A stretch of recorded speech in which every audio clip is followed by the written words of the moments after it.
This question says cones A and B are simultaneously rotated by the driving wheel on the middle shaft. And by that, they're referring to this wheel on this shaft here. And then the question continues, which cone will rotate faster?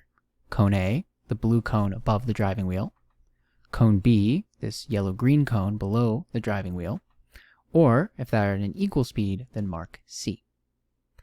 So, for all intents and purposes, these two cones, A and B, along with this middle shaft and wheel, are effectively 3 gears on a shaft, or on separate shafts. So if we think about it in those terms, we can recall what we know about gears, and specifically meshed gears, which is to say, for any 2 meshed gears, the direction of rotation will be opposite.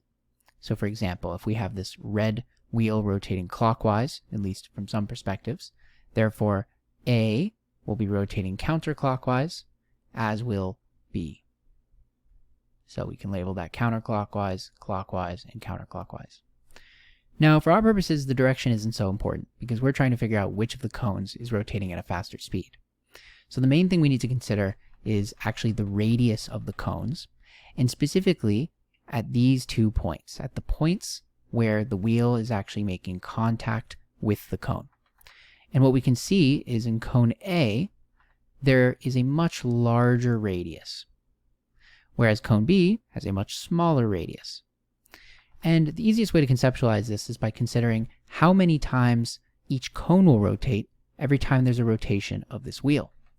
So with a greater radius, again as in cone A, one rotation of the driving wheel will result in far fewer rotations of the cone.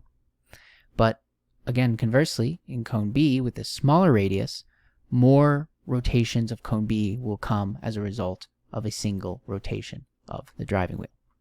So for that reason, which cone will rotate faster? Well, it's cone B because it's smaller radius at the point where the driving wheel is acting.